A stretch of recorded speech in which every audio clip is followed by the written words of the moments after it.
नमस्कार दोस्तों, स्वागत है आपका V4EDU यूट्यूब चैनल पर।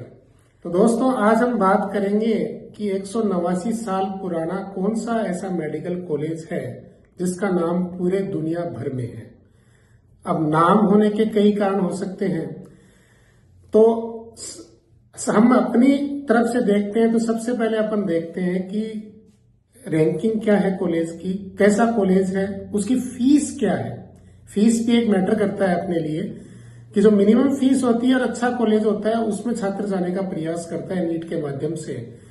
तो आज हम बात कर रहे हैं 189 साल पुराने मेडिकल कॉलेज की, जिसका नाम है मद्रास मेडिकल कॉलेज चेन्नई।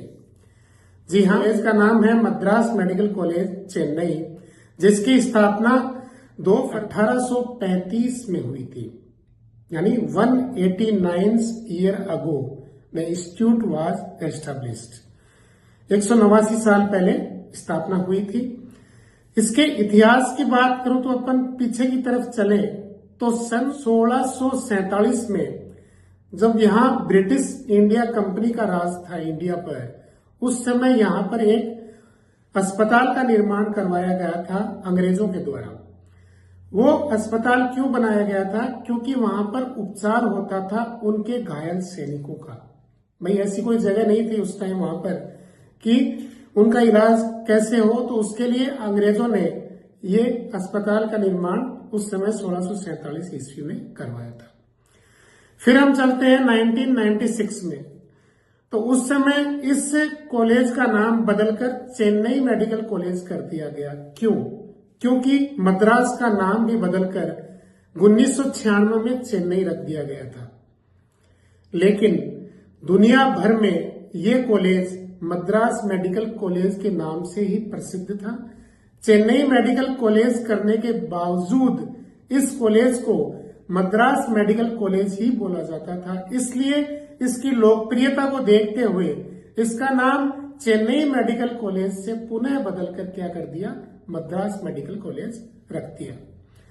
इसके आगे चलते हैं तो सन 2010 में उस समय के तत्कालीन मुख्यमंत्री करुणानिधि सर ने इस नए भवन की आधारशिला रखी थी इस कॉलेज के लिए 2010 में, जो भवन 2012 में बनकर कंप्लीट हुआ था। 2011 में जो यहाँ पर संचालित सरकारी अस्पताल है उसका नाम भी बदलकर राजीव गांधी जनरल अस्पताल कर दिया गया, या राजीव गांधी सामान्य अस्पताल कर दिया गया। ये सरकारी अस्पताल है और ये मद्रास मेडिकल कॉलेज भी आपकी सरकारी मेडिकल कॉलेज है। अब फीस की बात करते हैं। भाई स्टूडेंट्स के लिए तो सबसे महत्वपूर्ण क्या है? फीस है, पेरेंट्स के लिए भी। तो फीस की बात करते हैं तो यहाँ पे सालाना लगभग 18,000 रुपए में आपका MBBS कोर्स संचालित किया जा रहा है, जिसकी कोर्स की कुल फीस 90,000 रुपए के आसपास पड़ती है। फर्स्ट ईयर में आपको लगभग 19,000 रुपए के आसपास जमा करवाना पड़ता है और संपूर्ण कोर्स की फीस मैंने आपको बताई है 90,000 रुपए है। अब सबसे महत्वपूर्ण बात की ओर चलते हैं अपन, जिसका नाम है NIRF रैंकिंग। NIRF रैंकिंग का मतलब है नेशनल इंस्टीट्यूशनल रैंकिंग फ्रेमवर्क, जिसका निर्धारण गवर्नमेंट के द्वारा किया जाता है। इसकी वेबसाइट भी संचालित है। अगर आप गूगल में करेंगे, लिखेंगे कि NIRF ranking of medical college, तो फर्स्ट लिंक आपके सामने जो शो होगा उसको ओपन करके आप सभी मेडिकल कॉलेज जो गवर्नमेंट के हैं, टॉप मेडिकल कॉलेज, उनकी रैंक आप वहां पर देख सकते हैं। तो मैं मद्रास मेडिकल कॉलेज की बात करूं तो सन 2023 में NIRF रैंकिंग इस कॉलेज की 11वें नंबर पर थी, यानी 11th पोजीशन इस कॉलेज की थी, जो सन 2024 में बदलकर नंबर 10 पर हो गई। यानी इस कॉलेज ने 1 अंक का उछाल लगाते हुए नंबर 10 अंक हासिल किया है रैंकिंग में। अगर मैं बात करूं एम्स भुवनेश्वर और एम्स आपके जोधपुर की, तो उनकी रैंकिंग भी इस कॉलेज से नीचे की तरफ है, यानी वो शायद 14 या 15 नंबर के आसपास उस रैंकिंग में आते हैं। फर्स्ट रैंक पर ऑलमोस्ट आप सभी को विदित है कि एम्स न्यू दिल्ली है। सेकंड नंबर पर आपका पोस्ट ग्रेजुएट इंस्टीट्यूट है, वो है।